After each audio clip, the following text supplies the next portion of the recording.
అంటే దీని వెనకాల ఉన్న కాన్స్పిరసీ ఏమైనా ఉందని మీరు అనుకుంటున్నారా?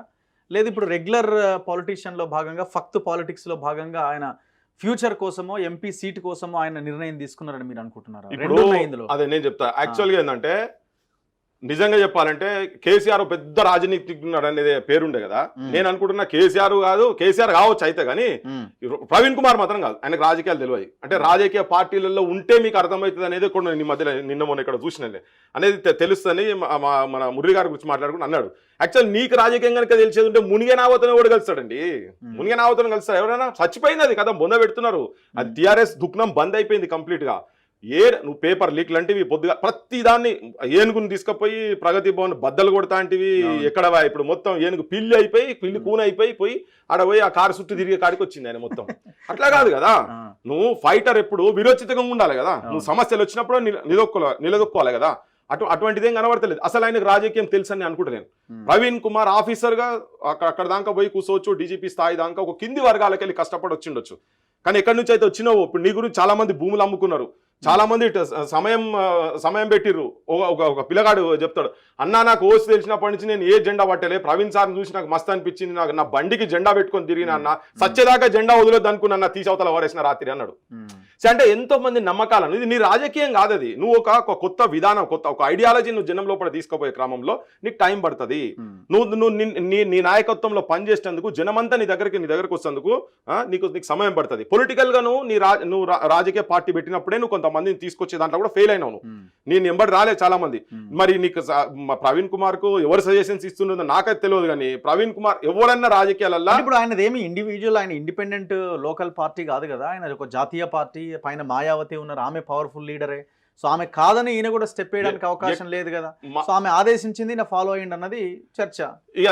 ఒకటి ఉంది కదా. లేదు అక్కడ యూపీలోనే బీఎస్పీ ఖతం అయిపోయింది. యూపీలో బీఎస్పీ లేదు కదా. బీఎస్పీ ఏదో ఐ తాళ్ళు పట్టుకొని పాకలాడుతున్నది తప్ప బీఎస్పీ అక్కడ కూడా ఫెయిల్ అయింది కదా. అది ఆల్రెడీ సింక్ అయిన షిప్ అక్కడ. సింక్ అయిన షిప్. ఇక అంటే ఇప్పుడు వాళ్ళకి ఎవరికైనా బాధ అవుతుండొచ్చు. కానీ నేను కూడా ఆ ఈజం ఐడియాలజీ ఫెయిల్ అవుతున్న బాధతో నేను కూడా చెప్తున్నా.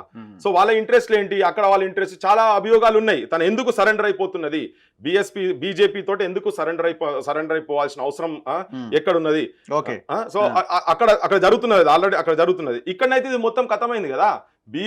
బీఆర్ఎస్ అనేది ఇక్కడ ఇట్స్ క్లోజ్డ్ చాప్టర్ ఇక్కడ తెలంగాణలో.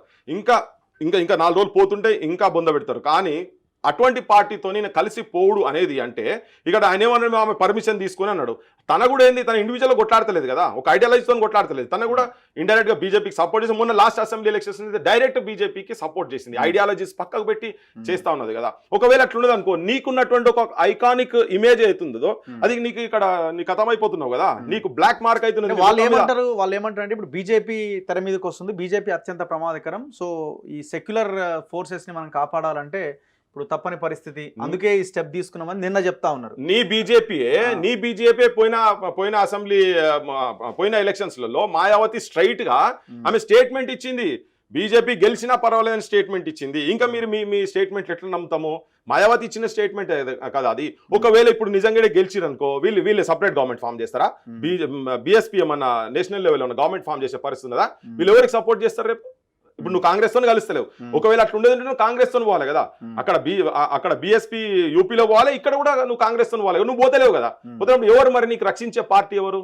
ఇప్పుడు మాట్లాడుకుంటూ అంటాడు, నిన్న అంటాడు బీజేపీ బీసీ కులగణన గురించి వ్యతిరేకిస్తున్నది అని చెప్పని అన్నాడు. మరి సమగ్ర కుటుంబ సర్వే చేసి సంకల పెట్టుకున్నాడు కదా, మరి ఏళ్ళకెళ్ళి సంకల పెట్టుకున్నాడు, అది బయటికి తీయలే కదా. మరి నువ్వు ఇప్పుడు ఎవరితోనైతే అలయన్స్ పోతున్నావో, బీఆర్ఎస్ చంద్రశేఖరరావు లీడర్షిప్, ఇప్పుడు నేను ఇప్పుడే వచ్చుకుంటూ మాట ఆయన విన్నా, బీసీలను టార్గెట్ చేసుకుంటూ మాట్లాడుకుంటూ చెప్పిండు.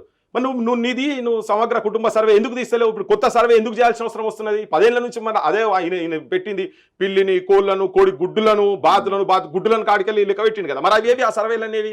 సో ఇప్పుడు ఇవన్నీ చెప్తున్నది ఏంటంటే ఏం లేదు, క్లియర్గా ఏంటంటే తను అనుకుంటున్నాడు రేపు నాగర్ కర్నూలు, వరంగల్లో, పెద్దపల్లిలో దీంట్లో వీళ్ళ సపోర్ట్ వస్తే పార్లమెంట్లో కూర్చుంటా అనుకుంటున్నాను. కానీ తనకు అర్థం కాదు ఏంటంటే ఈ ఎమ్మెల్యేలు ఎంపీల కన్నా తన ఇమేజ్ చాలా పైన ఉండే.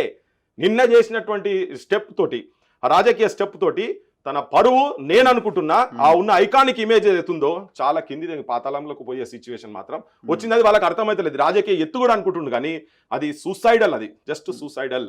విషం ఇంజెక్షన్స్ గుచ్చుకుంటున్నట్టే దాన్ని ఎంత సమర్థించుకుంటూ మాట్లాడితే తనంత ఎక్స్పోజ్ అవుతాడు. నిన్నటి దాకా కొట్లాడినావు కదా, నిన్నటి దాకా అన్నావు కదా, ఆత్మహత్యలు అది అని చెప్పి నిన్నదాకా అన్నావు కదా, మరి ఇప్పుడైతే లేవు పోతున్నావు అని పేపర్ లీకేజ్లు అరే లీకేజీలు ఇవన్నీ చాలా లీకేజీలు పెద్ద ప్యాకేజీలు అన్నావు కదా, మరి ఏమైంది నువ్వేం ప్యాకేజ్, మరి నువ్వు ప్యాకేజ్ అని రేపు పొద్దుగా అడుగుతారు కదా, నీ పార్టీలోనే అడుగుతారు, మందులు కూడా కాదు, నీ పార్టీలోనే అడుగుతారు. ఇక రిజిగ్నేషన్ చాలా మంది చేస్తున్నారు, వాళ్ళందరికీ చెప్పాలి కదా. సో ఏంటంటే ఇప్పుడు జనంకు ఒక కాన్ఫిడెన్స్ బిల్డప్ అయినటువంటి ఒక లీడర్షిప్ మీద వ్యక్తిగతంగా కూడా